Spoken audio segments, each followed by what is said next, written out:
to class. Today is Friday, and this is 5 o'clock already. So we are just going to give 5 more minutes for others to join in. And remember, when you join in, you write your name in the chat box. And please, party chairpersons, inform your members to join into class. Thank you, and see you by 17:05.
I can see you, boss.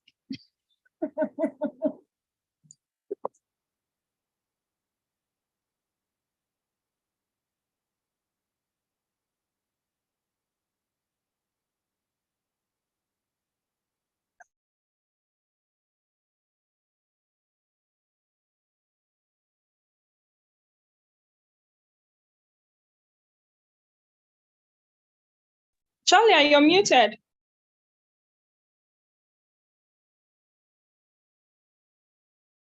Okay, thank you very much. So our facilitator is already in class, and this is 1705. So I'll just be introducing him, Mr. Busayo O. Morakinyo, in brackets, BOM.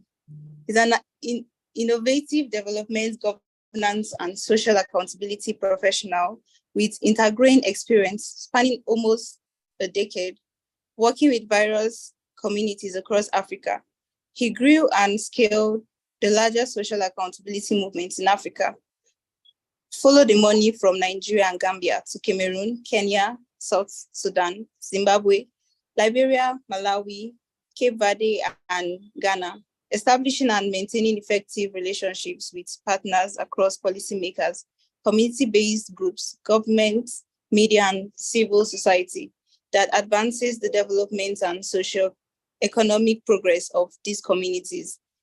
He's a disruptive thinker and a strategic manager of people whose cutting-edge ideas on civic and gov tech is changing how social innovators view sustainability within the civic and government ecosystem, along with being a two-time TEDx speaker. He has extensive practical experience in the areas of advocacy, campaigns, and grassroots mobilizations, citizen engagement, capacity building, civic technology, and research. So, ladies and gentlemen, our facilitator for today, Mr. Busayo. Welcome, sir.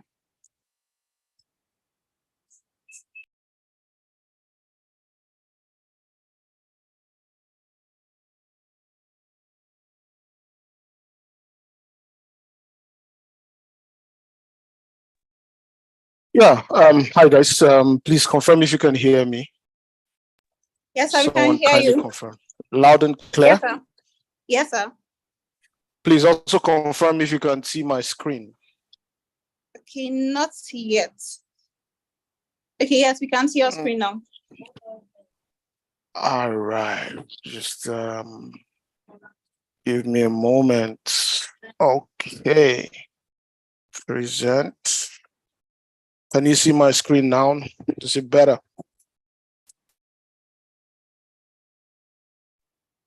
Yes, it is. Okay, great. We're here again. It's always a pleasure to be back, at the Electoral College.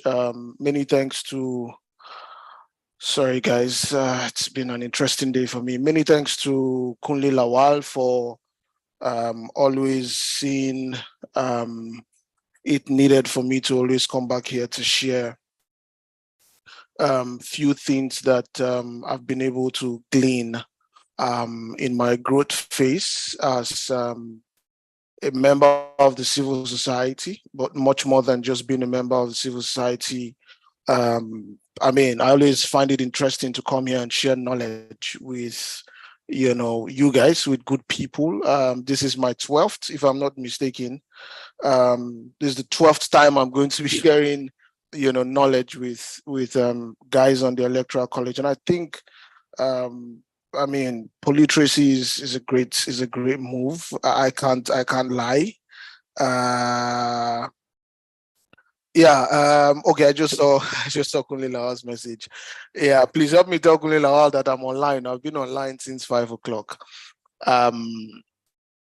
So great. I believe we've had a great day today. How many minutes do I have, guys? I usually have about an hour, if I'm not mistaken. Is Lisa on? Please, guys, help me. How many minutes do I have so that I can keep myself in check? Yes, 1 hour is fine, sir. Then the rest for question and answers. For question and answers. All right, great. Is that Lisa? I can't. My yes, screen it is. So. Hey, how you doing, Lisa? Thanks for always. Fine. I think Lisa is the MVP, of all of this. She's always reaching out. You've not sent this. So sorry for stressing you every time, Lisa. Thanks a great deal. No problem. It's a teamwork though. Chala is the one she's the one moderating. Yeah. Okay, great, Yeah. great. Yeah. Okay, yeah, great.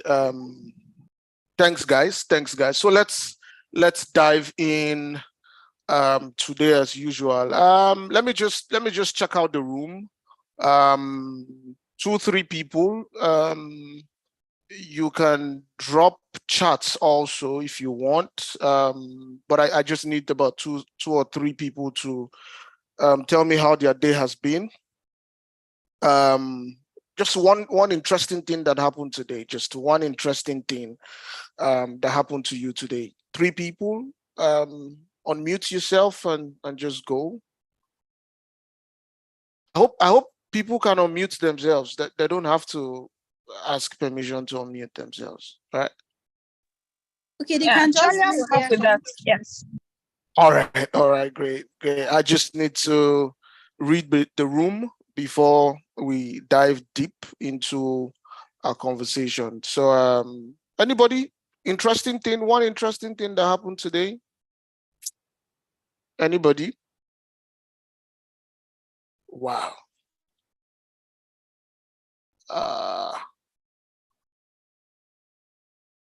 Okay, yeah, go ahead. I mean, I just unmute yourself and go ahead. Thank you for saving us. I was feeling weird a bit. Donald, good evening, please sir. go ahead. Yes, sir. Good evening, my good brother. Evening, sir. Yes, sir. Go ahead, sir. Today, as one of the CSO Chukwu local government here in Kaduna State, I took an advocacy to a community where we have been having challenges of banditry. Wow. So I visit them with my members and we share. So they share their experience, and we're about to document it here in Chukwu local government. I think from the main road to that community, we spend about an hour going on a bike. The road is not too friendly. I don't think cars move there. So to God be the glory. There are challenges. The first day they picked about 15 people. And up till now, there are 2 10 and 8 years old boys that have been with the bandits for more than a year now. The community have posted all they have. But to God be the glory. I am still with the chairman of the local government to see how God will help us so that we can retrieve those children back safely to their parents by God's grace. Thank you, sir. Amazing. Well done, Donald. Thank you for your service to not just the people of Chikum, not just the people of Kaduna State, but the people of Nigeria in total. One more person. Thank you, Donald. Any other person? Any other person wants to take a go? Any other person wants to take a go? I'm waiting for one more person. I have just 2 minutes before we hit the ground running. One more person. I mean, you can also drop a chat if you don't want to talk. Okay, go ahead, please. You can just unmute yourself. You don't have to even raise your hands at this point. So just go ahead. Okay, good evening, sir. Yeah, how are you doing, my brother? Go ahead, please. I'm fine. Okay, thank you. In preparation for the 1st October, a community where I come from, the constituency youth all together, we have been planning on how to meet and being able to offer something to the community aside the government. So most of us just arrived, most of our local government, just a 2 local government constituency. So I just arrived and some other team of persons just arrived. It has been a nice time for us to meet. So probably by Sunday, we'll kick off the activity. Amazing. That's great. I mean, it shows that I am not just speaking to random people. I'm speaking to folks who are on the field, who are actually doing work. So I mean, I'm just a little bit more relaxed that I'm not going to be speaking over our heads. I would try to be fast so that so that we keep to time and we take as much questions as possible. God helping us. Yeah, great. So let's dig in. Polytracy has told me to speak, share with you guys on my experiences on advocacy and policy influencing. But this time I switched it a little bit and I added the word effective, because if at the end of about 1 hour, 1.5 hours with you guys cannot do what I am sharing with you, then it means we've wasted our time. And as we begin to get to the critical place where Nigeria is right now, not just Nigeria, the world globally, there needs to be more action than talk. And so it's very important we drill deeper. While I speak, if you have any question, please just drop it in the chat box. If you think you're going to forget, just drop it in the chat box. My good people will be able to help me collate it and we go on. Great. Effective advocacy and policy influencing. My name is Busayo, guys. Please, when you see me anywhere in this life, don't call me Mr., don't call me Sir, just call me Busayo and I'll respond to you, adequately.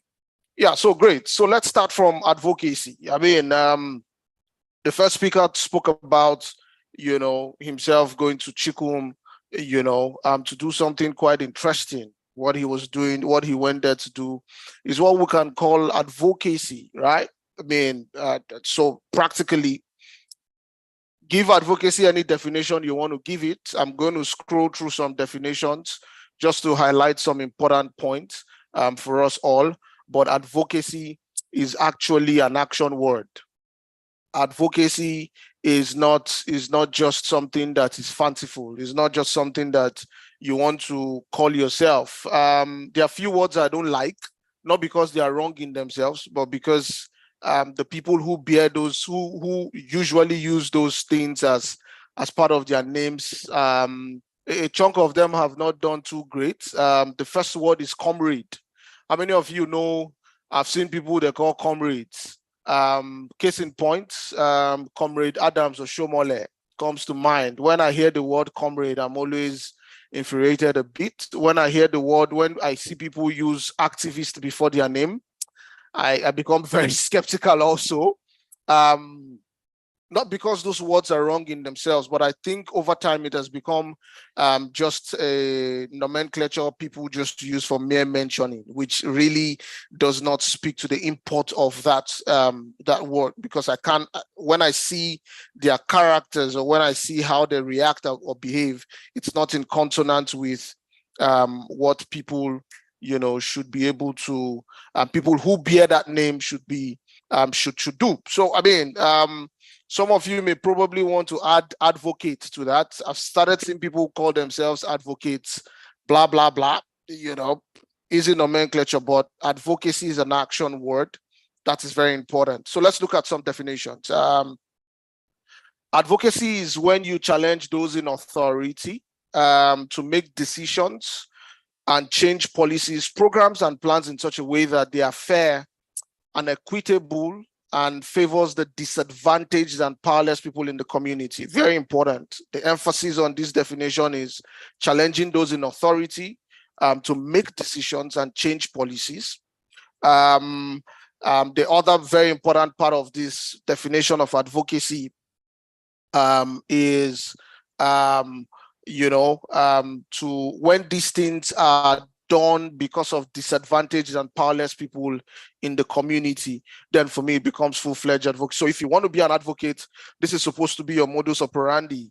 You're supposed to be challenging those in authority to make decisions, especially for those people who are disadvantaged and powerless in the community. Let's look at another definition. Speaking up or drawing the attention of communities about an issue or problem that affects the community. Right, I would explain this in details when we go towards subsequent slide, especially when it comes to drawing the attention of communities about an issue or a problem that affects them. Most times in various communities across Nigeria, across Africa, one of the things you realize is people who are living in communities who suffer whatever issues, they go through or they pass through, are always not sometimes aware that this is a problem. So there's what is called the Stockholm syndrome. Because something has been with them for a long time, they do not see it as a problem. So for example, I can tell you, as a matter of fact, in Nigeria, coming from the last elections, I can see that a whole lot of people are not tired with the mess we have in Nigeria. So, I mean, because of Stockholm syndrome, because of what culture also does, people are hoodwinked and, they are able to stay without realizing that what they're actually going through is a problem. A typical example is when you look into family, when you look into domestic issues, there are people in violent relationships today who think it's normal, who think every man hits a woman, or people who think every man can abuse a woman or every woman can abuse a man, and they think, I mean, it's normal, everybody does it, right? So most times people who are going through these challenges do not know that they are going through these challenges. Advocacy is when you decide to speak up or draw their attention to these issues, make them realize it's a problem. When you do that, you cause a public debate, and then the ultimate result would be that we'll begin to look for solutions that would lead to change in the existing bad situation. There are some communities in Nigeria, for example, Chikum, our friend spoke about, over time, if it continues to happen, people just take it as normal things and people move on when another person is kidnapped. So if you look at the trajectory, for example, in Nigeria, of how we become, easily settled, when things happens over time, you'd realize how that this, we need more advocates to speak and draw people's attention to these issues that sometimes they do not even know of. The next definition is taking action so that those in the position of power or responsibility change their negative attitude and behavior about the poor, disadvantaged people, and start treating them as human beings like any other person. The dignity of the human person is one of the unalienable rights. Every human should be able to enjoy, right? So those of you who probably have faced police brutality in one way or the other, or extortion, you'd understand, this definition better, right? So when the young people decided to come out in in October 2020 to say end SARS, this is what it meant.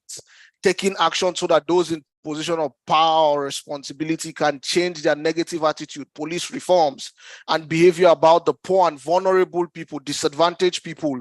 Who were the police targets in the police? They were targeting young people who had laptops, young people who had dreadlocks, disadvantaged people, because they know that nothing was going to happen. So you see a policeman tell you, I'll shoot you, and nothing will happen.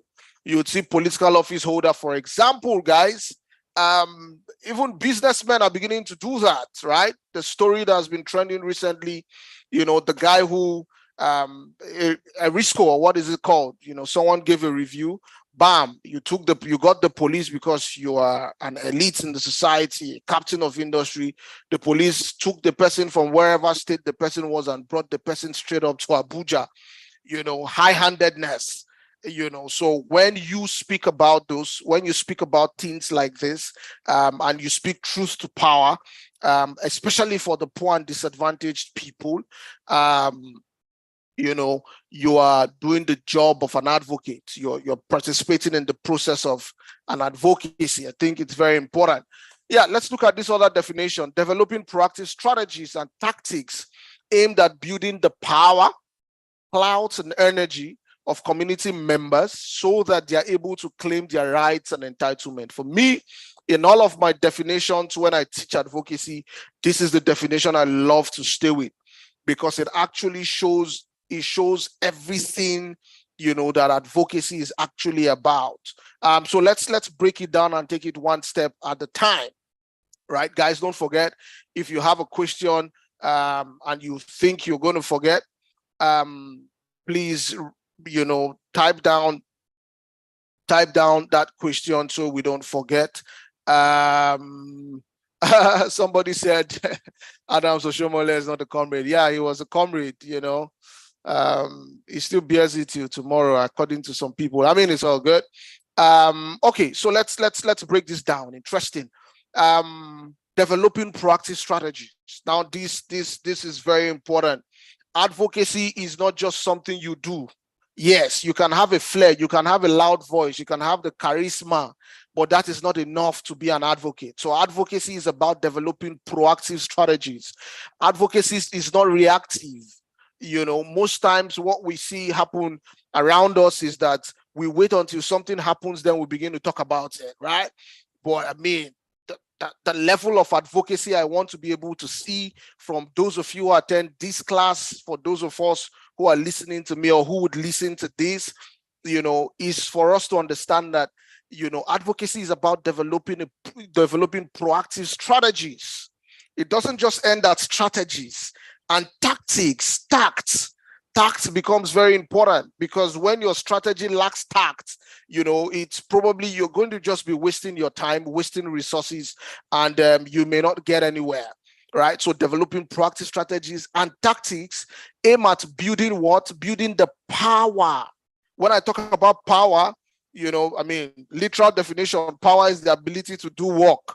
Now, sincerely, one of the things that you would realize is that when you sit down and ask yourself, for example, what some people are doing, running for elections, running for presidency, running to be a governor, you know, when you ask yourself, why are these people, you know, even running? The truth of the matter is everybody's trying to get power, right? Power is important. You know, power places you at a strategic level in society. Power makes people respect you.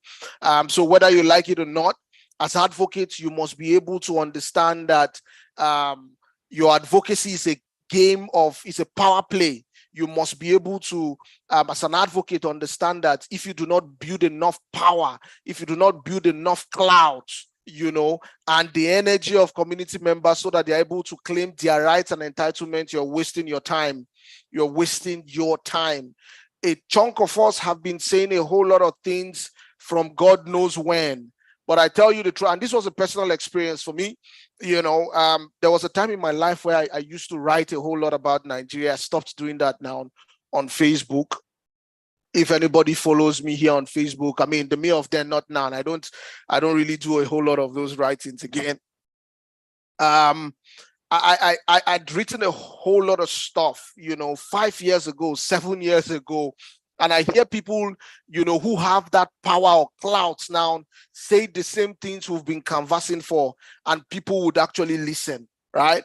If I write these things, the best I can get, maybe I get 100 likes, 200 likes, let's say maybe 500 likes on Facebook, you know, but it doesn't change anything. But if someone who has power from wherever they have their power from says the same thing, you know, it's re-echoed in the minds of people. So for example, I'd been talking about, you know, the uselessness of building a train station from central area in Abuja to the airport, you know, instead of building a railway station from Buari to central area, building another one from Maraba Nyanya to central area, which has more people who come into, you know, the city center, you know, every day. Right? I've been talking about it since God knows when, since Jonathan decided to take 500 billion from China to do that project, right? Now, it didn't make sense to anybody because I didn't have that level of power and clout to drive that kind of a conversation. So even if it was a smart thought, you know, it wasn't going to go anywhere because I had not built that power enough. And the truth of the matter is you cannot have all the power, you know, in this life. And so we're going to be showing you how that collaboration now becomes important to build that power. Collaboration becomes important to build that clout, you know, but it doesn't stop there. Another thing that takes me off on this definition is, you know, and the energy of the community members. So now it moves from just me, myself as an advocate, you know, to the ability of the community members, you know, to be able to claim their rights and entitlements. right? So you must, as an advocate, one of the biggest challenges with advocacy in Nigeria today, I can beat my chest and say it, I've been on this for a while. I can tell you for free that the biggest challenge is because people see advocacy as a tool to build personal power and personal clout, right? Probably they want to run for office sometime. Probably they want to be in the good books. Probably, it's just a fancy thing to do. You want to talk about, Buhari's government. You want to talk about Tinubu's government, so you call yourself an advocate. There's a protest, you're on the street running everywhere, and all of those stuff. What people try to do is to build their own power, so that they're able to probably get grants, they're able to get funding, from wherever they get these things from. But no, it moves far above that. It's a level, but it's deeper than that until community is able to take the ownership of the process of advocating for themselves. You as an advocate, you are failing in your responsibility, but it's gradual. I'm going to show us that as we move on. Right. So let's quickly jump to when do we advocate? I mean, you have it on the screen. There are a whole lot of times you can advocate, but we have 6 here because these 6 are quite important and it connects to our conversation for this call. I mean, there are so many ways to go about it. I won't lie. There are 1,000,001 ways to go about when to advocate. But let's take these 6 we have on the screen. The first is when there are problems that affect disadvantaged communities. We've seen this in the definition of what part of the definitions of advocacy have shown us. When there are problems that affect disadvantaged community. My friend, our colleague, went to Chikum. There was something that took him to Chikum. Bandits are disturbing the guys there. He understands that that's the problem. Chikum community has shouted. Southern Kaduna, a whole lot of people have done documentary. Unfortunately, the successive governments in the state, have turned deaf ears and blindness to the situations of people in the Southern Kaduna. So he sees it as a responsibility, because he understands that there's a problem that affects, that community, and the community is disadvantaged because they do not have security, right? It's very important. It's a good time to advocate. Another good time to advocate is when there's a policy implementation gap. So, for example, we have 2 policies that has hit rock bottom in Nigeria in the recent times. The first is the petroleum subsidy removal, right? How many of us know about the petroleum subsidy removal? Now, I mean, we're paying subsidies back. I mean, the president said, on May 29th that subsidy is gone, but we're paying subsidy back. It's a good time to advocate. Why did we move from 185 naira to 600 and something naira, and we're still paying subsidies, right? Why are we not paying? If you say subsidy is gone, let it be gone. I mean, people have experienced, very unlikely situation. The second is the unification of the dollar, whatever they call it, I mean, black markets, dollar is over $1,000. I mean, the black market is just soaring as it wants to go and all of those stuff. Policy implementation gaps. It's a good time, to advocate. The Electoral Act, for example, that brought us through this 2023 election has a whole lot of gaps. I can see Kunle Lawal on air speaking about it. Everybody's speaking about it, right? The policy implementation gaps, a good time, to advocate, guys.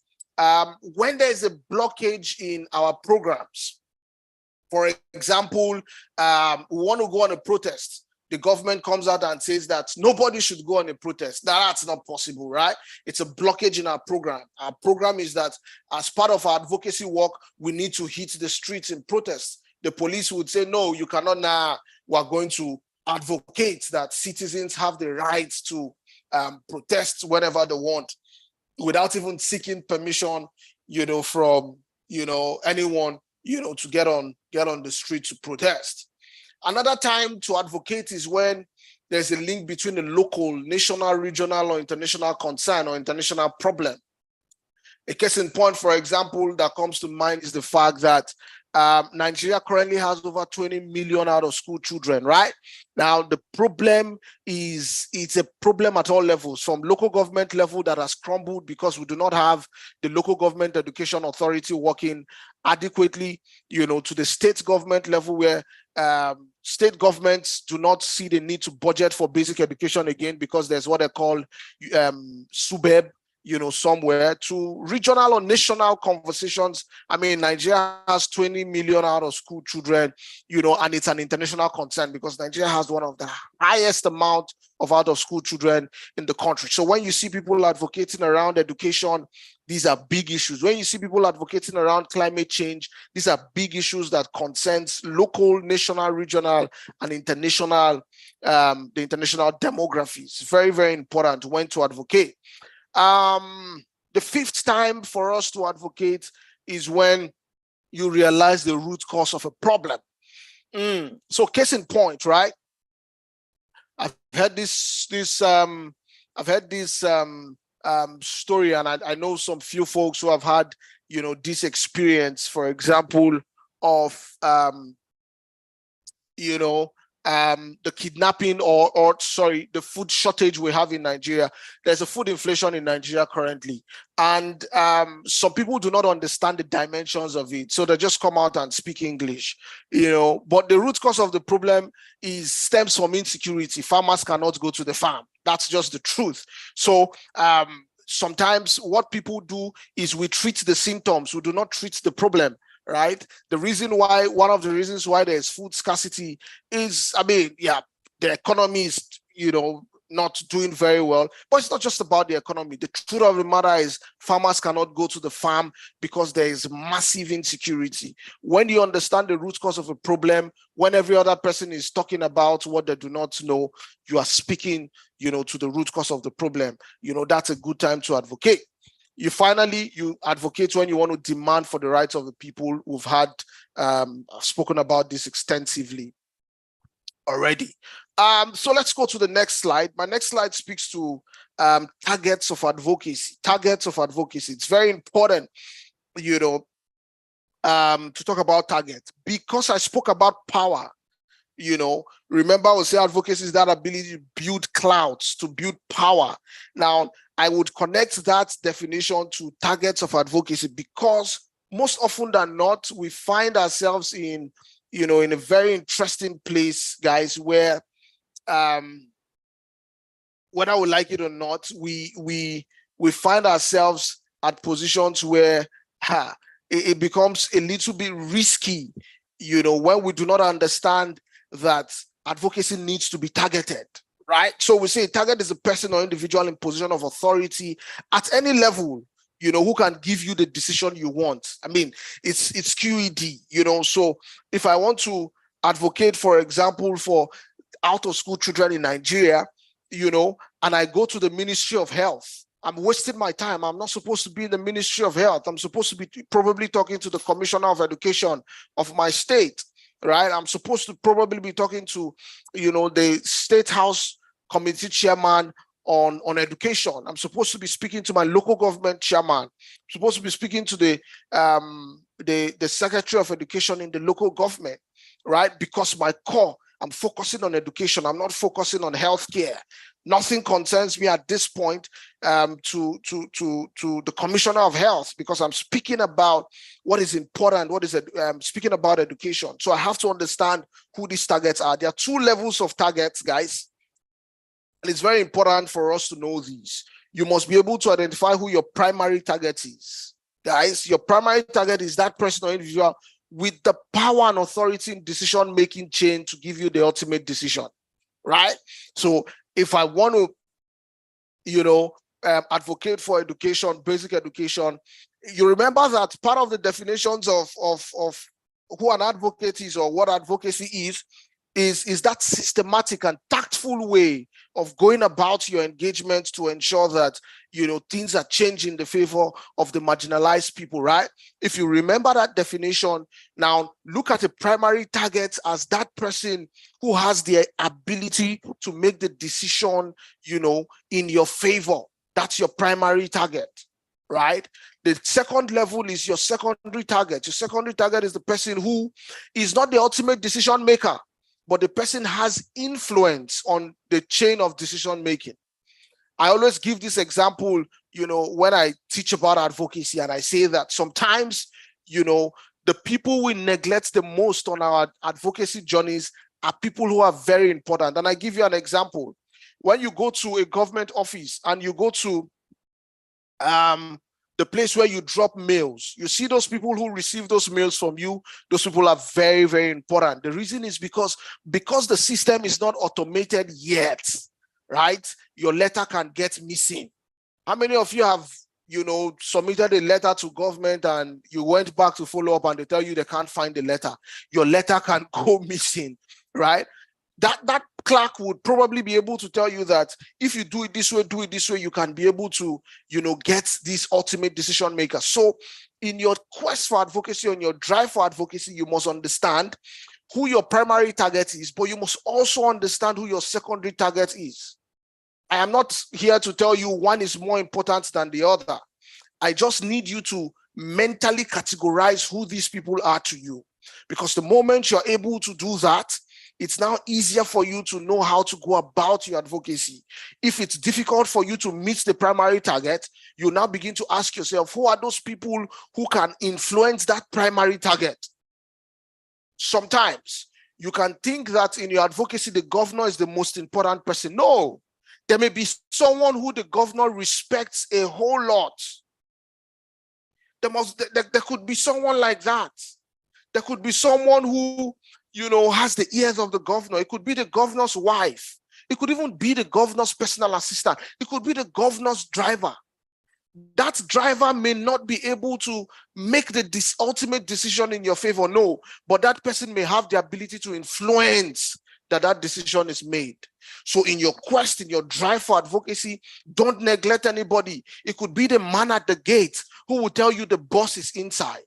If you just walk and neglect them, and this is part of the biggest challenges we have, because those people who just want to bear the name advocacy because they want to have personal power and personal clout would neglect those other people and think they are not important.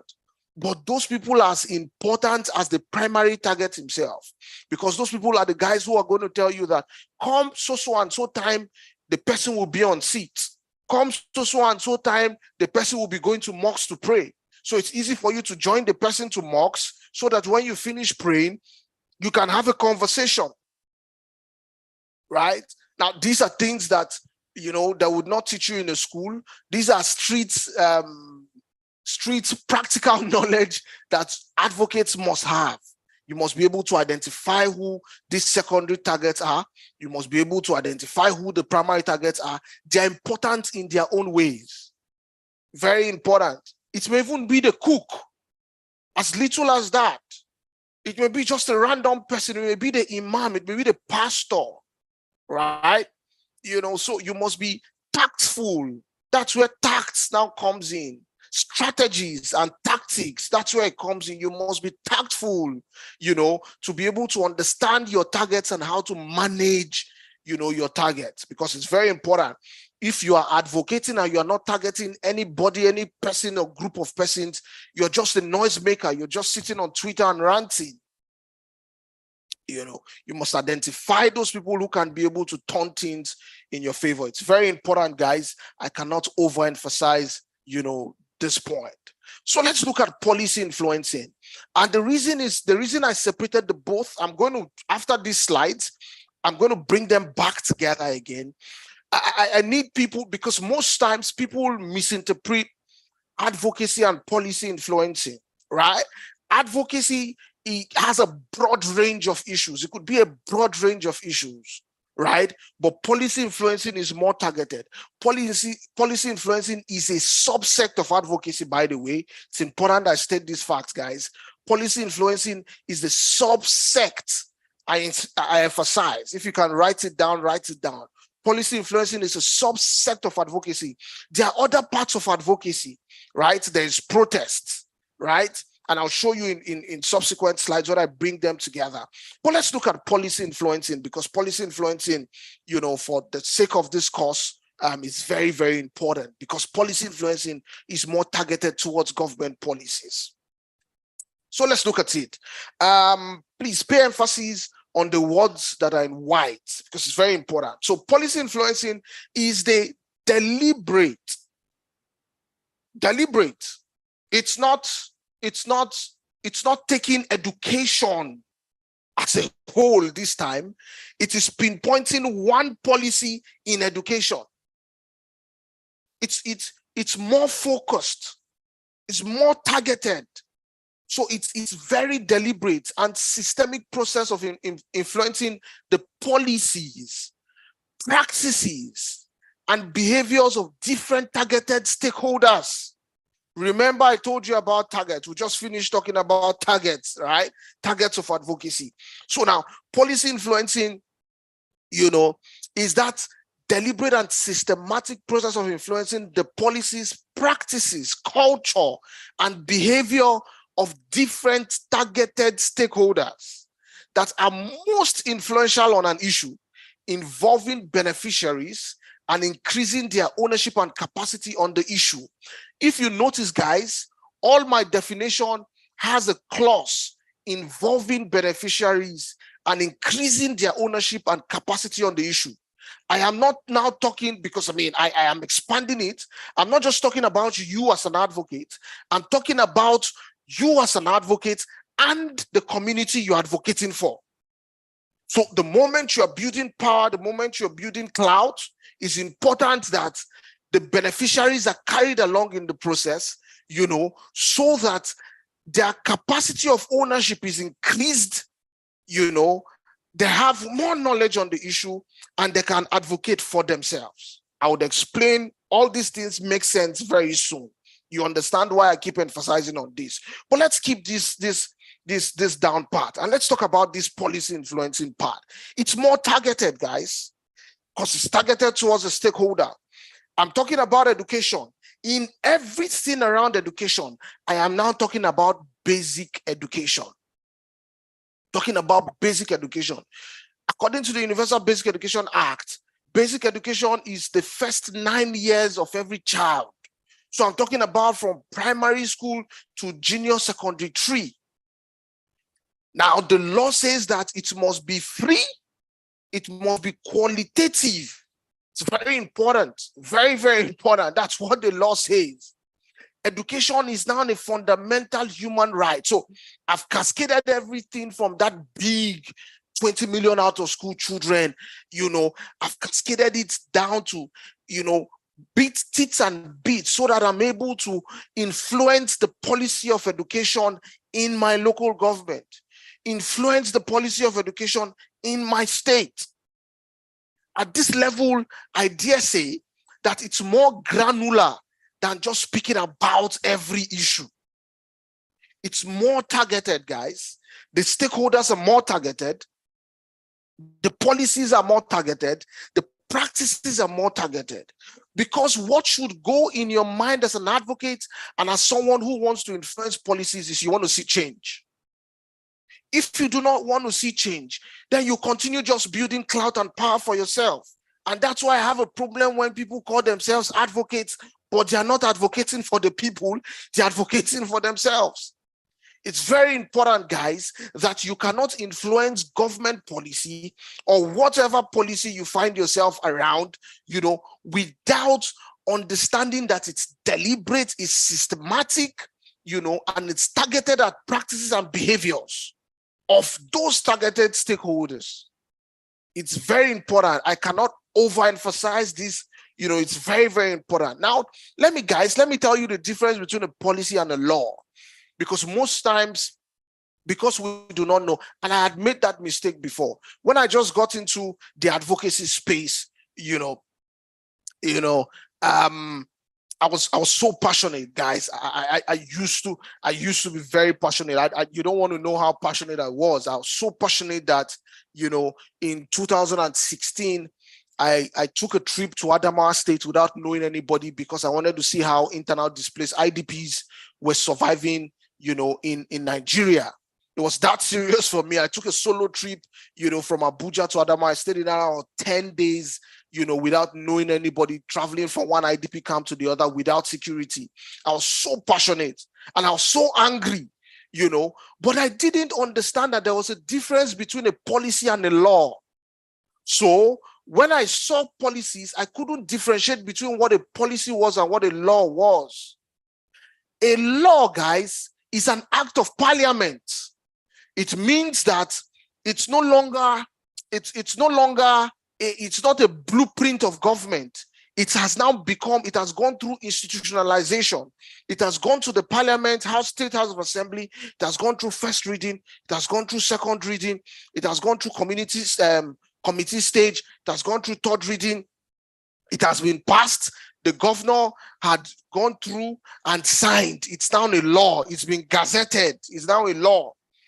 A law is different from just a policy of government. So every government comes in and says, this is my policy. For example, guys, you cannot take Tinubu to court today and say that Tinubu says he has removed petroleum subsidy and there's still petroleum subsidy. You can't take him to court. The reason is because that is a policy of government. Another government can come tomorrow and says, we're bringing back petroleum subsidy. It's just a policy. It's a blueprint. It's just on paper. The policy is as effective as the government in power or the seriousness the government in power gives it. And so for some of us, when we see those things, we're not excited. But when we see laws that now goes through the act of parliament, we can now say that this is now justiciable. I can take the government to court because the government didn't do this, and this. It's important we understand the difference between a law and a policy as an advocate so that you not waste your energy. You'll not be shouting about a government policy, because you can't take a government to court based on its policies. It's not legally binding. If the government can tell you, yes, we said we wanted to do it, but we don't have money to do it. You can't do anything about it. In fact, the court will tell you you're wasting the time of the court and you're probably going to be fined. So it's important that we know the difference between a policy and a law, right? So ideally, this is a point where we now should have a discussion. Let me see my time. My time is fast spent. I just have about 8 minutes. But for this discussion so far, guys, before I run through the remaining part of my slide, this is the time where we should have a conversation. I just need two people, who would be able to just give me a difference between advocacy and policy influencing. I just need two people, to quickly, I need you to raise your hands. I just need two people, just 1 minute each. In 2 minutes, 1 minute each. To you, according from what I've been saying, what do you think the difference is between advocacy and policy influencing? Or is there any difference? Yes, Solomon, please go ahead. You're the first person to lift up your hand. Just in 1 minute, please. Solomon, you can go ahead. Good evening, sir. Thank you. On advocacy, advocacy is a direct engagement with persons in authority, while policy influencing is a big way of formulating, bringing an idea, whereby, okay, for instance, this is a problem. Now, how can we solve this problem? Let's bring an idea, a policy to this effect, in which it will involve the victims.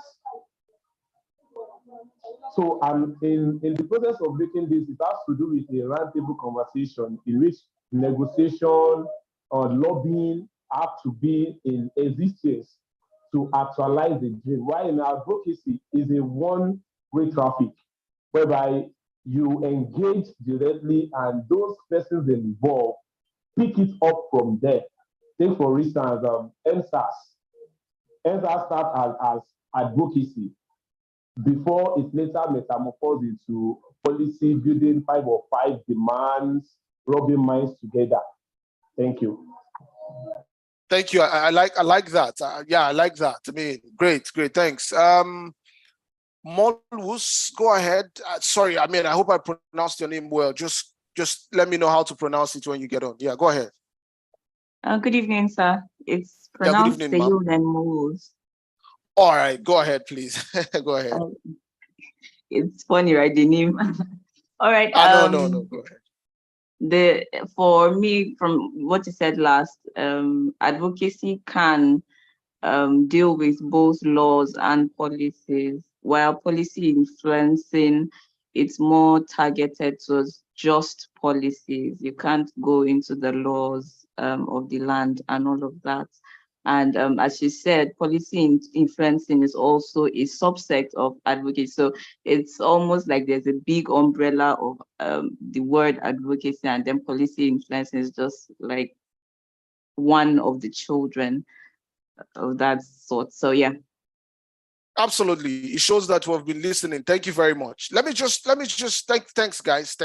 I mean, I think that's brilliant.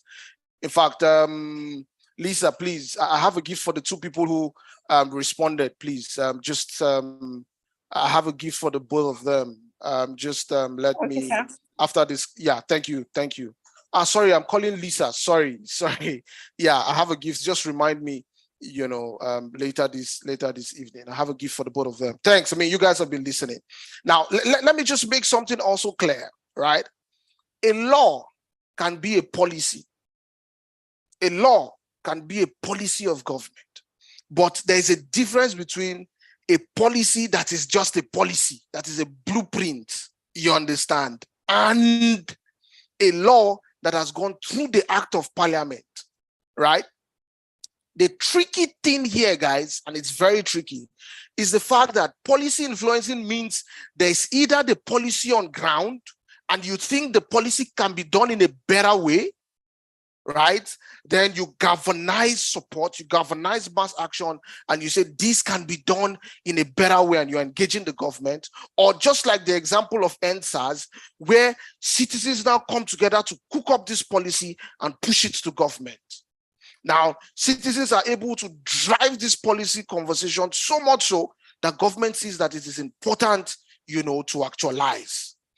Under the NSAS umbrella was the police reforms.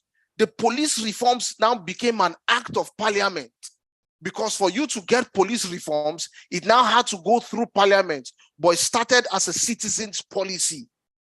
So because of the pressure citizens put on government saw the need to take up that policy, and ensure that it was embedded into the law to give you what is called police reforms. And I hope you guys know that the police reforms has not finished. Let me give you an example. You can Google this, you can fact check this thing I'm going to say to you guys now, for you to understand for you to understand how messed up our police system is. The Nigeria police is the only entity in Nigeria that is called the Nigeria police, right? It's a mere definition, right? If you go to the army, you would see the Nigerian army. If you go to the Navy, you would see the Nigerian Navy. If you go to the Air Force, you see the Nigerian Air Force. It's Nigerian. But when you come to the police, you would see the Nigeria police, right? Just a mere identification, right? The policing system is so archaic that I think if you check the laws, if you check the Police Act before it was reviewed, right, you would still see the Police Act, you see 1945 or 1948, is the Police Act that we're currently using as a country. I mean, it's been reviewed, but we've not still done the long haul. The reason why I brought this to your attention is for you to understand that advocacy or policy influencing is not a 100-meter dash. Sometimes it could take a very long time. Advocacies, the Ogoni cleanup has been an advocacy since the time of Ken Saro-Wiwa. Ken Saro-Wiwa died on it. Ogoni has not been cleaned up till tomorrow, right? Some advocacy, the petroleum industry bill has been since 1999, or even before 1999. We've not been able to go the long haul, right? Advocacy is a continuum. There are people who have started advocacies, they have died, others have continued their advocacy, right? So advocacy is not a 100-meter dash. It's something that even outlives people, most times. And policy influencing is continuous. I've not seen that policy that is 100%, that there can never be something to add to it. It's a continuous process, right? As situations evolve, as communities evolve, policies must consistently evolve. Before now, nobody was talking about AI, right? Everybody's talking about AI. There was a time nobody was talking about cryptocurrencies. Nobody was talking about Bitcoin. Now we're talking about Bitcoin, right? So policies, would continue to evolve according to how humans evolve. It's important for advocates to be able to understand the gaps and understand when to get in. Remember, we said, when do you advocate? You advocate when there's a well-funded, when you understand the root cause of the problem. You advocate when, something affects community directly. That's the connection with all of these things. Guys, I'm going to have to run so that I can take your question. But let me talk about the principles of policy influencing. Principles of policy influencing are very, very important. I cannot overemphasize this. Credibility is important. Why would people trust you?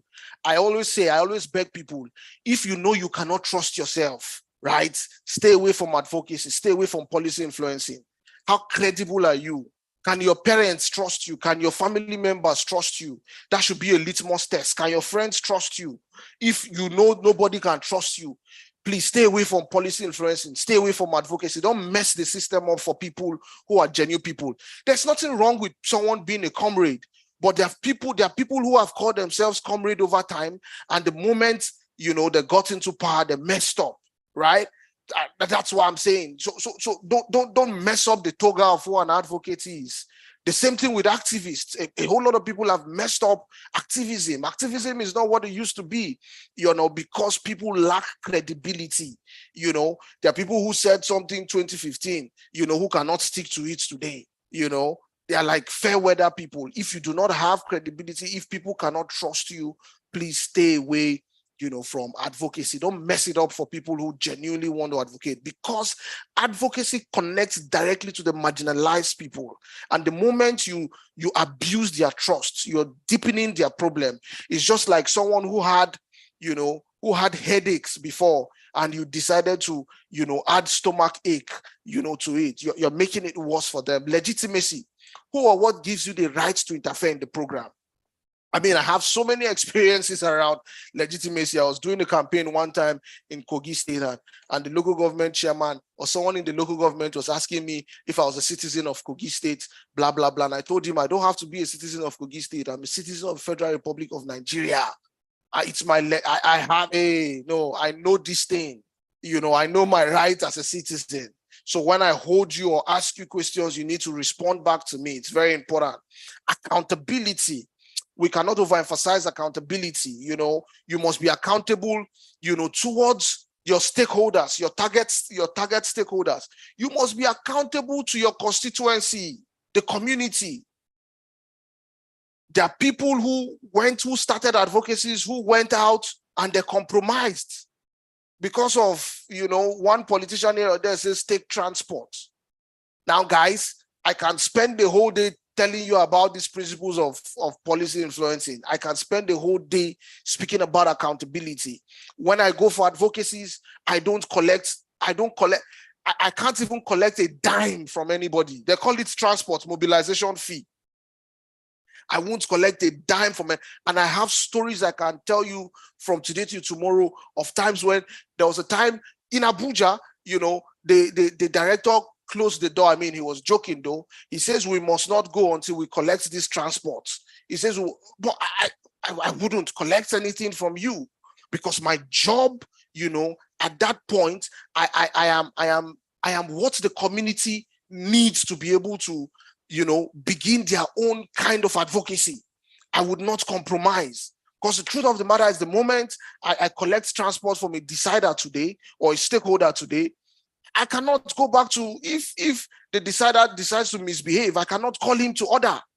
And the community is there looking at me, they say, this one has compromised. I cannot deepen the distrust within the system. So if you know that you cannot be transparent, see, don't even waste your time. Just go and do business or go and become a politician. Don't mess up advocacy, for us. Service, service, how you been helpful? Is it going to be a win-win? as a policy advocate, as an advocate, you must be able to understand that what you're doing is about service. It's not about personal aggrandizement. You are not trying to become a celebrity. I know that it's important for you to build power and build clout. You know, it's very, very important. But the core is service. It's not about you becoming the celebrity. I know that people on Twitter will celebrate you because you're speaking for the marginalized people.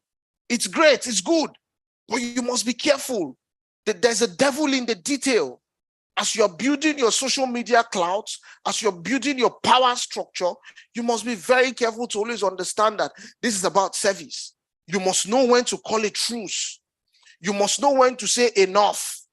One of the greatest disasters of the NSAS protest, I will keep saying it till tomorrow, is the fact that people didn't know, when to strike a balance, right? And I also understand that citizens do not trust government. So when government make commitments, the government does not see it through. So it's difficult for citizens to trust them, but there should be that fine line somewhere, right? There should be that fine line somewhere. For example, I would rather stay and orientate people about how to behave peacefully in a protest than for me, to be on the protest now. Because if there's any protest, we need people to behave in a certain manner so that we'll know the people that are disguising, we'll know the people who want to infiltrate the protest to cause chaos. Understand that it's not about you. It's not about your ego. It's about service to community. I talked about power, guys. What is your power base? How do you use it? Now, this is very important because some of you, would probably feel like I can do it on my own. No, you can't do it on your own. It is difficult for government to go against a group of people. It is easier for government to go against one person. It's very important. So you must be able to collaborate, know when to collaborate, know when to join forces, know when to require people that have expertise that you do not have. You also have to believe in your message. You have to know what you're talking about. Knowledge, they say, is power. I've seen people who want to do advocacy, come and spew nonsense. They spew nonsense. I remember one day, I have these conversations with Kunle Lawal when there's probably a national issue.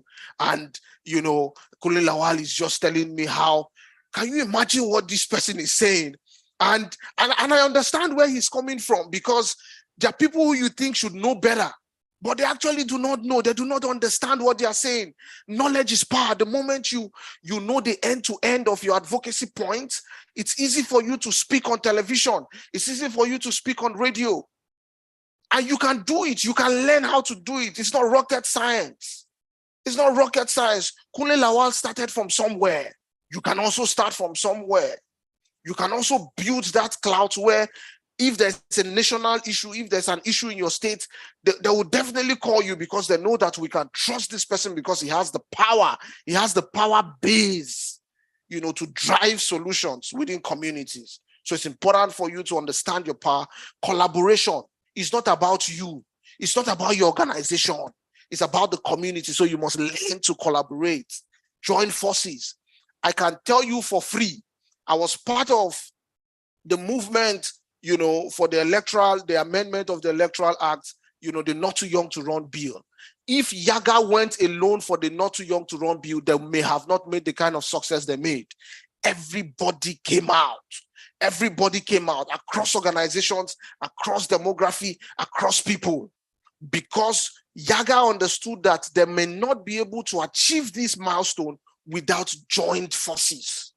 So people from various organizations, everyone came together. And when we went on all protests, I didn't see anybody say, I'm from Connected Development, I'm from Budget, I'm from Yaga, I'm from Electoral. I didn't see anything like that. I saw people united according to purpose. Joint forces is very important. It's easy to scatter a few group of people. It's difficult to scatter a large mass of people, guys. It's very important. I'm going to rush out the remaining. So let's look at advocacy approach. There are various approaches to advocacy, right? But there is one goal. The goal is to win. So if the goal is to win, you must understand that there is low profile, there's medium profile, there's high profile. The low profile is quiet negotiation, where you're having just meetings. But you must be careful in these meetings because you need to also build trust with community, guys. It's very important. You must be careful in this meeting so that they'll not think money has exchanged hands.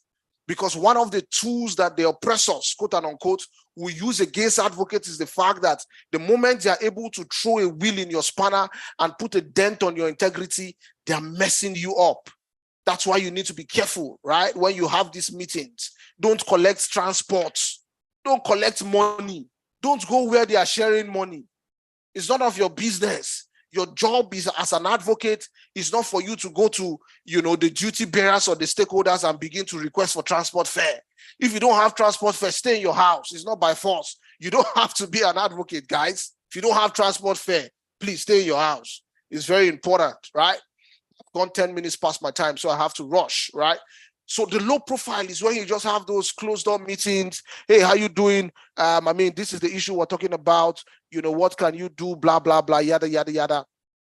And it goes like that. The next level is the medium profile, continued negotiation. You're meeting civil servants. You're now beginning to have public briefs. You're now beginning to push out some content on social media. You're now pushing out letters. You appear at committee meetings at the House of Assembly. You go to Senate. You have meetings. Members of Parliament. You have meetings. Alliance with other groups. You say, okay, people, let's write letters. Let's do a petition. And all of those things. Then high profile, approaches to advocacy is public criticism, full-fledged media advocacy.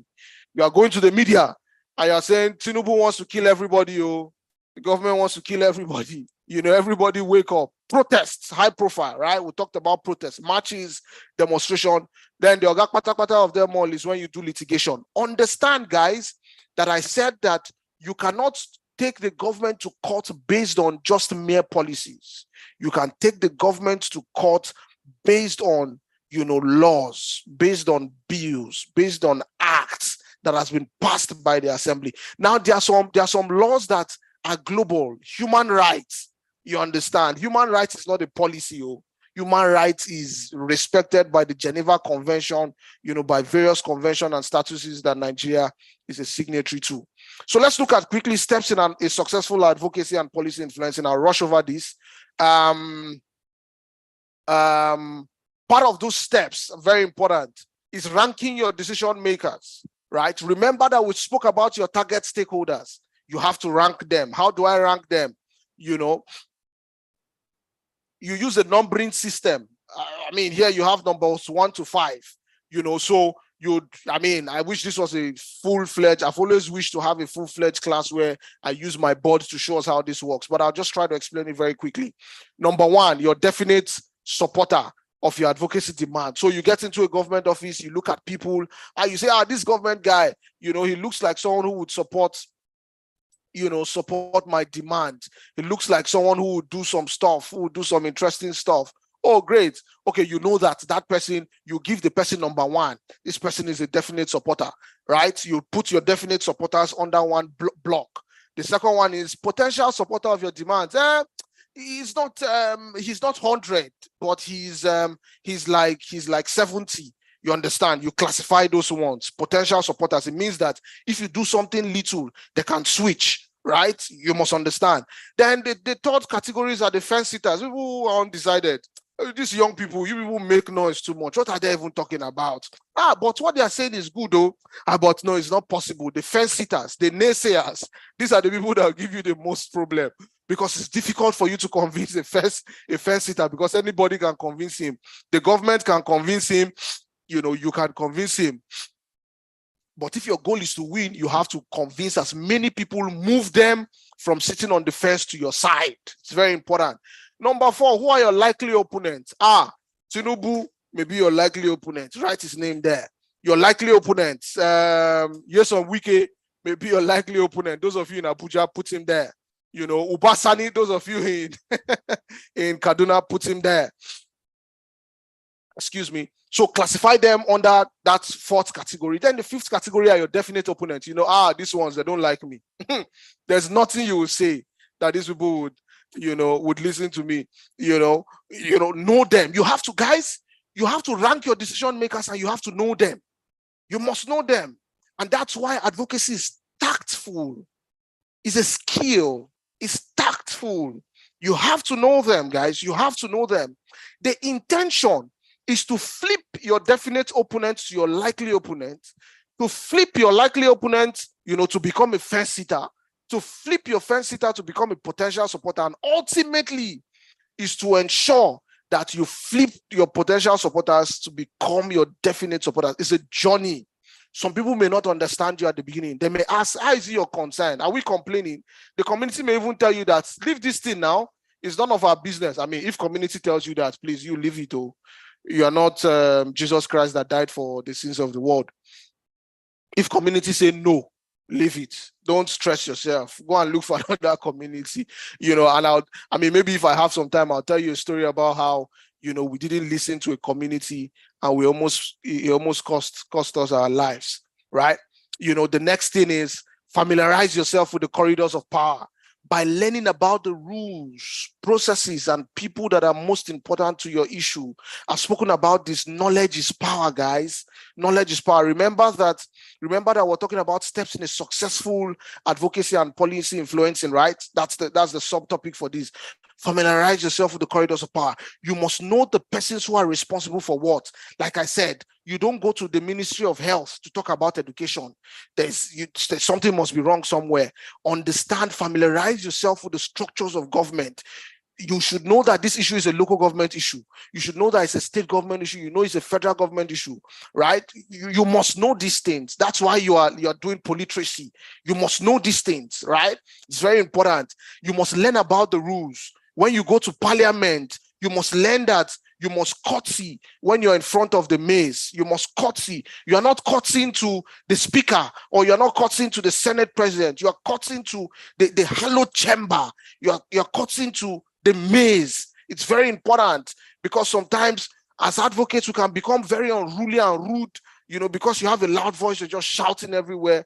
You must be able to understand the rules. I know that there's a place for civil disobedience.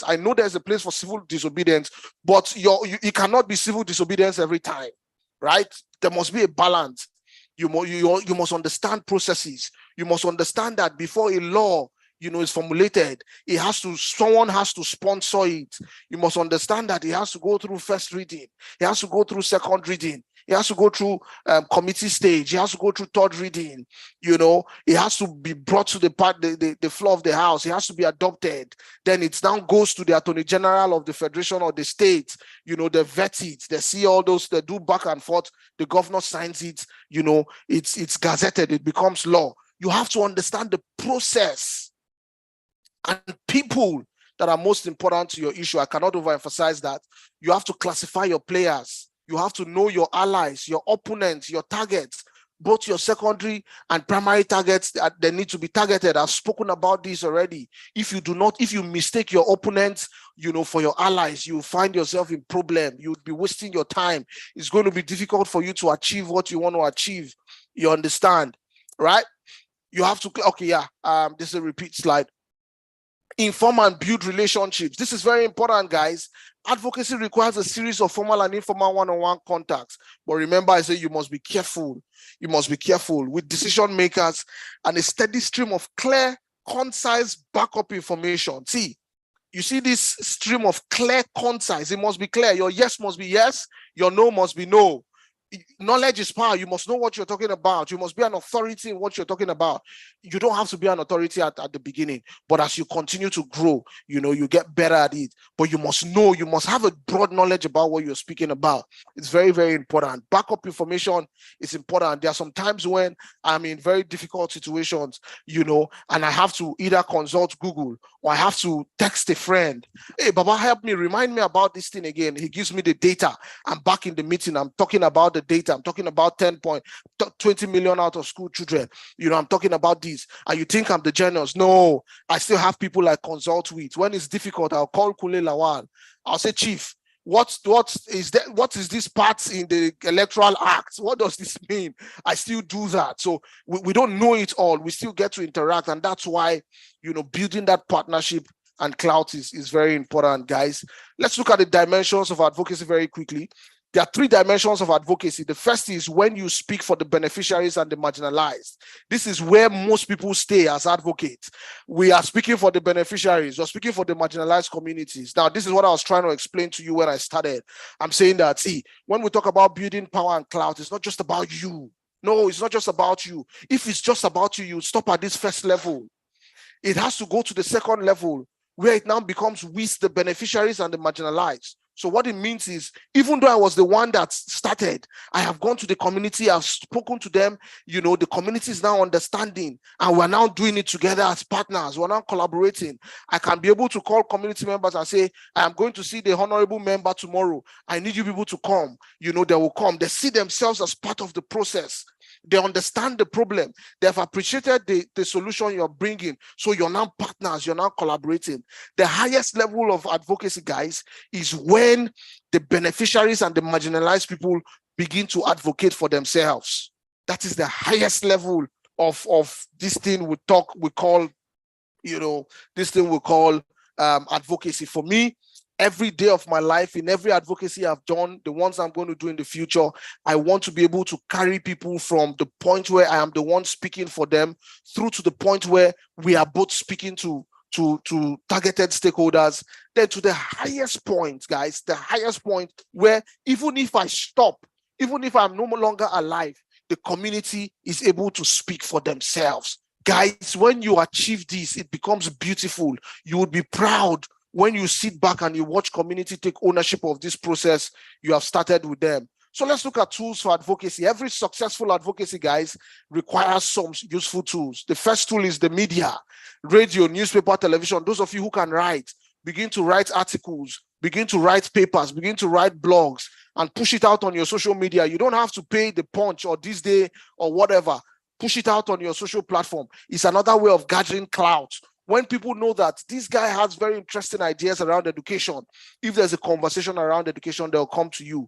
You may not be able to get on radio like Kule Lawal will do, but if you have an opportunity to get on radio, please get on radio. The media is important. The television is very important.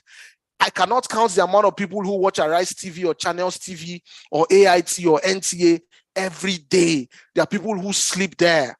Social media has become also big. You can use your social media if you cannot go on TV. You can do Facebook lives. You can do Instagram lives. Research is very important, guys. If you do not research, you would not know. Knowledge is power. For you to know, you need to research. Research is very important. Mobilizing and campaigning is also very important. Do people know you in your community? Can you be able to say, I need 10 people to come out and protest with me, and 10 people will come out and protest with you? Have you been able to influence your community in such a way that they're able to listen to you? It's very, very important. Information dissemination. Those of you who know how to draw, cartoons are very big. I follow a whole lot of cartoonists. I follow Mustafa Bulama. I follow what is this guy's name? I follow a whole lot of cartoonists because somehow cartoons are able to pass the message. Budgets, for example, was able to break down the entire budget system of Nigeria that used to be very ambiguous. It's now easy for people to understand because it comes in creative designs. Data representation, policy briefs. There's an electoral policy brief. You've come up with a policy brief and you are sharing it everywhere and people are listening, and taking correction. Litigation and lobbying. Litigation is important. Every day you see Sarah going to court. Today we have taken Tinubu to court. We've taken Buhari to court. It's very important. All of these things are things that makes our democracy work. It's also a form of advocacy. Lobbying. Lobbying is very important, but you must be very, very careful when it comes to lobbying, guys. You must be very, very careful. I cannot dig deep into that. We already know protests and rallies. These are tools, for advocacy. I have some tips on practical advocacy here. Establish your agenda and goals. See, guys, if you do not have an agenda, remember we say that advocacy is a skill. It requires tact. So establish your agenda and your goals. What are your goals? What are your advocacy goals? I want this to be changed. Your goal can be as simple as that. I want children to be able to go to school. I want children to be able to have one meal when they go to school. It shouldn't be big. You don't have to take 5 goals. You just need one. You just need few goals. So it's important for you to understand why the NSAS people came up with 5/5. Punchy goals so that it's easily understandable. It's easily internalized. So when people even forget your name, they'll call you. I was big on internal displacement in Nigeria, so much so that people started calling me IDP. You understand, right? Listen well. Most times as advocates, we talk too much. We don't listen. We're just, because we know something, we just keep talking. Shut up and listen.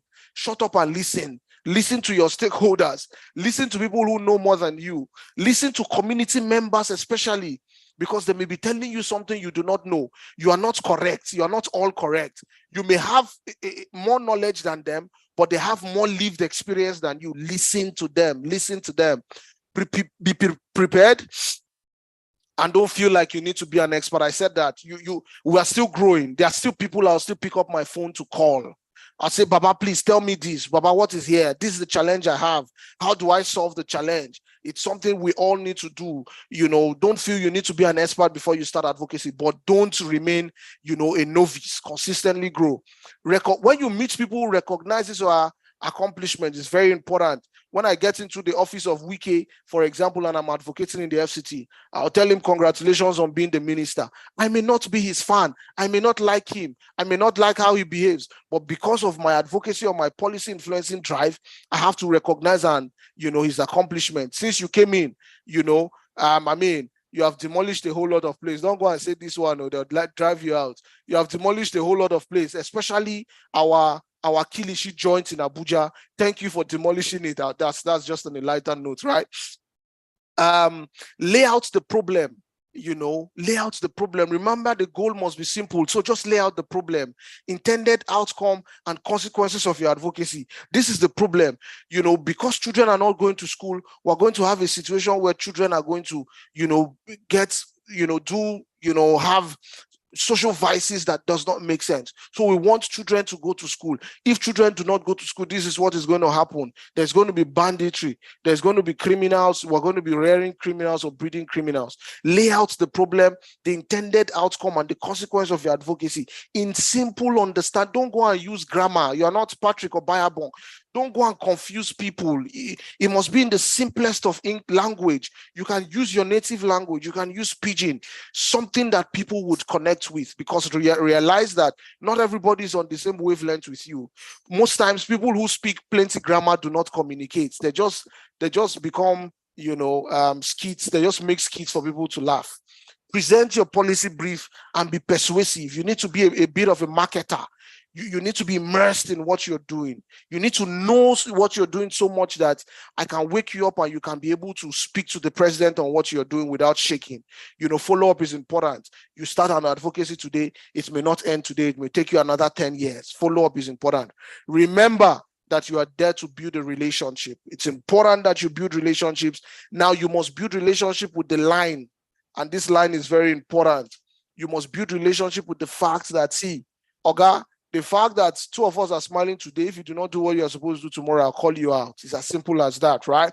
The moment they know that this is your stand, you have not come to collect money from them, you've come to do XYZ, they respect you for that. And they'll tell you, yesterday you fought us. I hope you have not come here to fight today. And you banter and you joke about it, because the end goal is for the marginalized and beneficiaries to be able to get the service you're advocating for. It's very important, guys. This is a practical session. If you can screenshot this on your screen, I don't know how you guys are going to do this, but please, please, guys, electoral college guys, please get your people to do this practical session. It's important. The more you practice, you get better at it. These are steps that you can take to become a badass advocate. Forgive my French. If you want to be that greater, you must be able to test yourself, consistently use some of these things. It will help your advocacy. Guys, I hope I've been able to convince you and not to confuse you on what I've been able to say. Thank you for listening. I will take your questions now if you have any. Thank you. Okay, thank you very much, sir, for that very insightful class, and we learned a lot. And one thing we picked is activism and comrades. Yeah, you stated that's very, very important. And then we have a lot of work to do. It's not just to make noise and then leave it just there. So thank you very much, sir, for that class. I believe we have questions. If you have questions, you can just either write them in the chat box or raise your hands.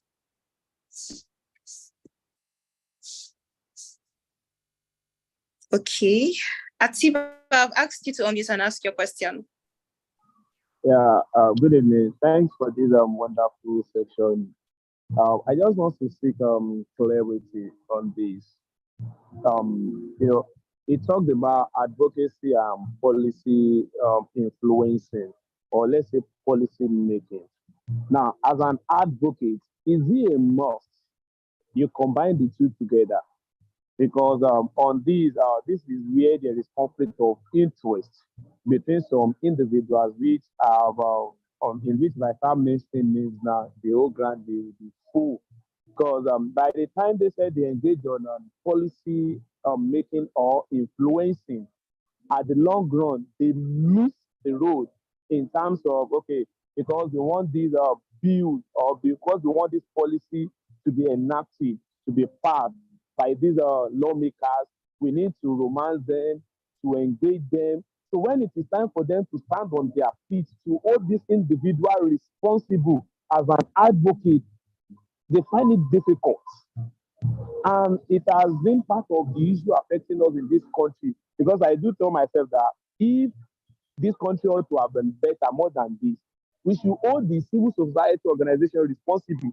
That what are they doing is not this way, that they cannot come together and rally behind one issue at a time. Once they are done with that, rally behind another issue. I don't know if there is anyhow you can put more hope in the lives of we that we are just coming, because I find it very difficult during the NSAS matter, where I take some matters up in my state here, going to court to defend some persons, why the so-called NGOs, those that they said they are the face of NSAS, they could not send down a legal representative to us in my state to come and represent these guys. But when you see them on general this thing, they claim they are this, they are that. So how can one maneuver or play around this? Thank you. Okay, because your question is intertwined, I would have loved to have all the questions put together, but I don't want to miss. Your question is very important, so please, guys, permit me to respond to this question. Then I'll take all other questions for the amount of time that we have. Right now, your question is interwoven. You brought a dynamics I didn't speak about, and it was deliberate, because if we get into that, it's going to take us a long time. You brought in policy makers. Now, policy makers are your target stakeholders, right? A policy maker is who you are targeting as a policy influencer, or someone who wants to influence government policies, right? It's very, very important. How can citizens hold policymakers accountable? There are a whole lot of ways to do this, and I tell you the truth. Now, lobbying also, I didn't want to dive into lobbying because we would take the whole time to speak about lobbying. Lobbying is a slippery slope.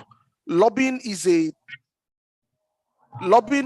thin line, very, very thin line that can take you up or down, right? It's a slippery slope. The moment you get into that slope, you just keep going down, right? Now, but the truth of the matter is, and that's why I said personal integrity is very important.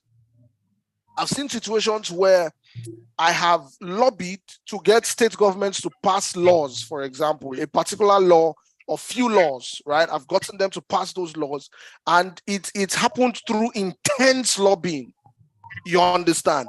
But in the process of lobbying, one of the things that I ensured that we kept as very important for us was the fact that we didn't compromise our stand. Because, I mean, and how was this lobbying done? And I'll give you a practical example. We needed three state governments, 3 state House of Assembly to pass some laws, 3 of them, right? In some states, they had policies, but we needed them to pass it to law. We went and engaged directly, with the State House of Assembly. And what we're saying to them is, it's simple. The moment you pass this law, the USAID is going to give you XYZ amount of money. Call it whatever you want. It's lobbying.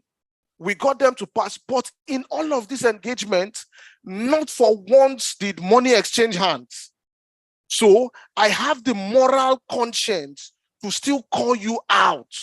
It's very important, guys. I have that moral conscience to still call you out, because for me, I've not blurred that line of lobbying. I've not blurred that advocacy line. It's very, very important. I have people that I know that are in government that I would still call out. It's very important. So the moment that line is not blurred, the moment you understand that you hold people in trust, or you hold the system in trust, you have to now begin to drive deeper, deeper into these processes of advocacy, and you are able to have a clear head. Now, you spoke about the civil society. Now, guys, I've been in the civil society for almost a decade, and I'll tell you the truth. Yes, one of the major problems we have in terms of social development is the civil society. And this is how the civil society works. The civil society would require donors to give them money before they do whatever they are doing. People like Kunle Lawal, for example, running electoral college, and I can tell you for free, without any shadow of doubt, I'm probably part of the people who would tell him, Baba, begin to charge people for electoral college, because what you are doing is you're sharing knowledge, without anybody paying for it. It's good, right? But the truth of the matter is, Kunle Lawal may not be able to survive if a donor is not giving him money to run electoral college. Now, so when a donor gives Kunle Lawal money to run electoral college, what Kunle Lawal is going to do is going to be what the donor has given him money to do. It's very important you guys understand this, guys, so that you understand how to apportion this blame. Unfortunately, in Nigeria, the government does not sponsor civil society organizations. In other climes, you have civil society organizations sponsored by government. But in Nigeria, no, it doesn't happen, because the government has not gotten to that point where they are seeing civil society organizations as collaborators. They are still fighting civil society organization. So the civil society bill is still on the platform of parliament, right, to gag the civil society. The civil society has done its best and is still doing its best. In fact, remove the efforts of the civil society today, you would not even have democracy. But civil society organizations are limited to what they are funded for. If I am a donor today and I give you money for electoral college to train people on polytracy, and you use that money and you are now saying you are doing protests, I will not renew my grants. I would even seize the grant I've given to you, because what I gave you money for is not what you're doing. So when you talk about civil society, you must be very careful. Yes, civil society is also a problem, because whether we like it or not, people in the civil society have lost focus on the things that they are supposed to be doing. Everybody needs that big grant because they want to live. And that's why I have a problem with the word comrade. I have the problem with the word activist. I have problem with the word advocate, because everybody is now hustling.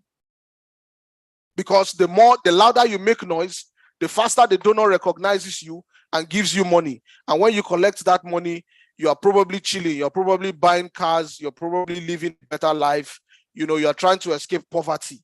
You understand, right? So, I mean, some people see civil society as poverty alleviation scheme, now. And it's nobody's fault. The civil society is one of the highest employers of labor in the country today. In a sane system, it's not supposed to be so. In a sane system, but we have an insane system, guys. I'm not going to mince words. So I understand the civil society has its problems, but I also understand the realities around the civil society. I also understand that the government is fighting tooth and edge to bring down the civil society. But listen, guys, I must say, October 2020 brought a new dimension of what we define as the civil society. October 2020 moved the definition of civil society from the place it has been to where I want it to be, which is citizens holding their government to account, and not just a group of people who have registered an organization with CAC. There are two levels of civil society I try to describe. The organized civil society, the ones who have paid, CAC, and they are recognized. And the larger civil society, who are ordinary citizens who came out in October 2020 and, spoke truth to power. Guys, make this research on your own. I'm a student of society. 2020 protests, I've been going to protest since 2012. 2020 protest was the first protest where I didn't see any organization take ownership of. Check it. Go back to the annals and check. There was no organization who was able to take ownership of everything. The people who were able to even take ownership were organizations that were created in the heat of the moment. For example, Feminist Coven, FEMCO. People like Rinu, people like Aisha Yesufu. These people were not people who, they don't have, before the protest, Rinu didn't have any organization. Rinu was just a normal person on the streets of Lagos. Bring back our girls, people were nowhere to be found. Aisha was a standalone. See, guys, citizens must not wait for the organized civil society. The organized civil society can be compromised because he who pays the piper dictates the tune. If I give, for example, if I give Electoral College $1 million today, and I say, Electoral College, I don't want to hear anything protest from you, Electoral College will not protest. The reason is because the contracts, the grant contracts that they have signed, is clearly against protest. Before elections, for example, grantors would write emails to civil society organizations that they fund and tell them, we don't want, this is what we don't want, this is what we don't want, blah, blah, blah, blah. You understand? So guys, it's very important you understand the context of the problem so that you don't just continue to throw stones at everywhere. The civil society has done great work. If the civil society has not done anything, we will not be here today. You must realize that fact. But the civil society is a Nigerian system, and any system in Nigeria can be compromised. You must understand that fact. So you must be able to grow to the point where you understand that the people who have the right or who have the audacity to change Nigeria are not even the organized civil society. It is everybody, you and I on the streets, you and I attending, polyteracy, people living in communities. And if you understood what I was saying throughout all my session, I was not speaking to civil society. No. I wasn't speaking to civil society. I was speaking to the ability of advocates to drive the consciousness of citizens to be able to speak truth to power and hold their own government accountable. You don't have to wait for civil society organizations to hold government accountable on your behalf. No. I think citizens have given civil society so much power that you feel that the civil society is not saying anything. Leave it. The civil society is not supposed to say anything. Citizens are the ones who are supposed to say stuff, not the civil society. We can spend the whole day talking about these dynamics. I hope I've been able to respond to that question. Please, how many questions, how many minutes do I have? Jeez, whoa, how many questions can we take? Okay, we still have one person, just one person. All right, great, let's take that. Okay, so Yolene, I've asked you to unmute and ask your question.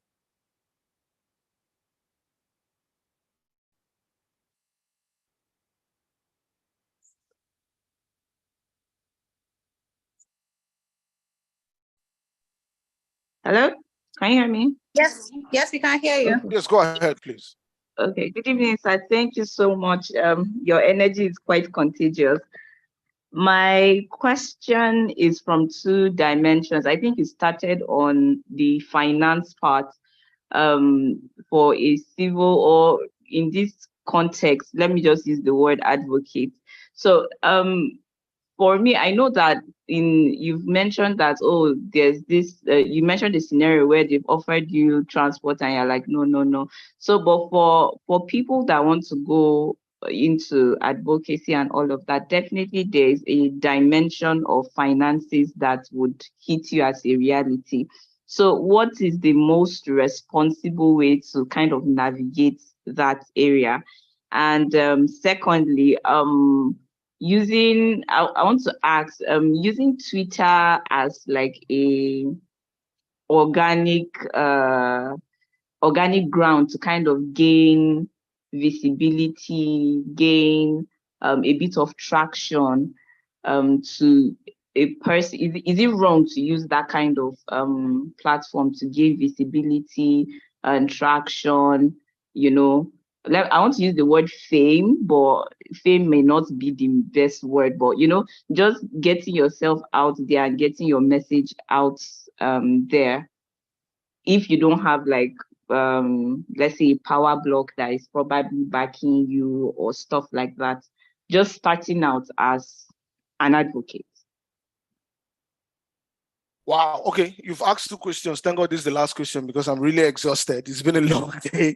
It's been a long day, but smart questions. Smart questions. I was expecting someone to ask me this question. How do you fund your advocacy? Guys, advocacies could be expensive. I know advocacies could be expensive. When I was still tracking government funds, for those people who probably have known me from way back, when I was still working at my former organization, I sat down one day and calculated how much it cost us to track one government project. And this was in 2018, guys, right? 2018. It cost us about 600,000 to track one government project. 600,000 to track one government project. 600,000 to track one government project. How many of us have 600,000 here to track one government project or to go for to do an advocacy? Now that's one project. And we're hitting in a year, we're hitting like 100 projects, 200 it's expensive. 600,000 times 100, guys. It's expensive, right? Now, so this is what I did. This is what I did as an initiative. I slashed 600,000 to become 75,000 to track one project. How did I do it? I opened up the system. Now, I was working in a system where I had a free hand to build what I wanted to see. I opened up the system, you understand, and I realized that if I built the capacity of other people like me across these various states in the country, they can be able to go and track government projects without me having to come from Abuja to Zamfara, pay for flights or pay for transport, pay for hotel accommodation, collect per diem, to track government projects, right? So we slashed 600 to about 75,000, between 50 to 75,000 in some ways. And from 2018 to COVID, we shrunk the amount it cost us, to track one project. Even that 75,000 or 50,000 is still too much. What's the minimum wage is 30,000. You are using 50,000 to track one government project or to fund advocacy. It's still too much, guys. The truth of the matter is, you are not Jesus Christ, though. Jesus Christ is the only person in this world that we know that has died for the sins of the world. Only. You are not Jesus Christ. Let your advocacy focus on your local surroundings. We have too many. You don't have to do a national advocacy. I beg you. In fact, what I'm telling you guys about now, it has cost the organization. It cost us to have 6 people start up their own organizations that are big organizations today that are collecting, that are getting, donor funding, because we so much built their capacity for them to do anything they wanted to do, so they became authorities in their state. So when a donor wants to go to that state, the donor would speak to them directly and fund them, to do any good work, they are doing, right? 6 states before I left, 6 states. And we took this movement to, 10 other African countries. The same methodology. So guys, sometimes I know we want to do big things, but big things would start small. Big things must start small. I have always queried, I've always complained, and I say, Lisa, give me a physical space so that I can see people face to face. But if Electoral College wants to do that today, and he's saying we want to do a boot camp for 1 month. And we want to host or accommodate everybody on this call, about 42 people that have been coming in and going out on this call today. It would cost us nothing, almost 100 million to achieve that. Where would we get 100 million from? To bring everybody together and have, you know, this kind of conversations. Even if it's going to be more profitable if I am speaking to you directly, because I can now run, we can now have, you know, sessions where you are testing what I'm saying and you're doing it and you're seeing that these things are possible, right? So guys, it's expensive, but you don't have to start big. Start from where you are. Start from the little. You don't have to do a national advocacy. Start from your local government. Start from your street. Start from your council ward. You don't have to do, you know, you don't have to come to Abuja. You just start from where you are. You understand, and continue to build from there, and people will respect your voice and they'll listen to you. She spoke about, I said it, you must have power. You must build your cloud, but you must understand that this is service. This is service.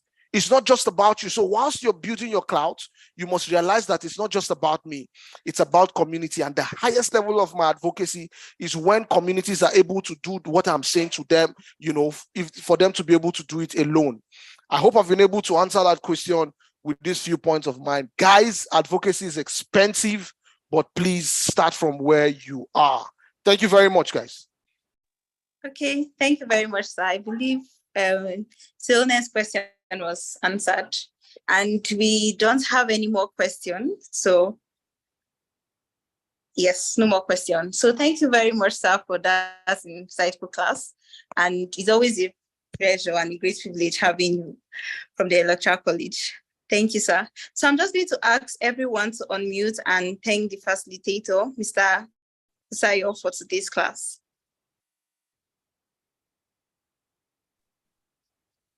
Sorry, guys. Yeah, thank you, guys. Before that, I know people are asking of my phone number and all. I'm just going to put my, what is it called? My social.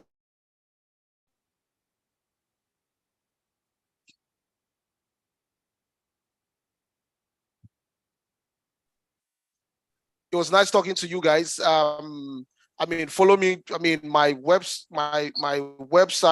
is also there. So please check out and let's engage. Feel free to introduce yourself when you hit me up. Thanks, guys. It was nice engaging with you. Thank you very much, Electoral College. Bye now. Thank you very much, sir. Thank you, everyone, for coming out for class. See you all tomorrow, Saturday, yes, for another insightful class. And good night from here. Bye.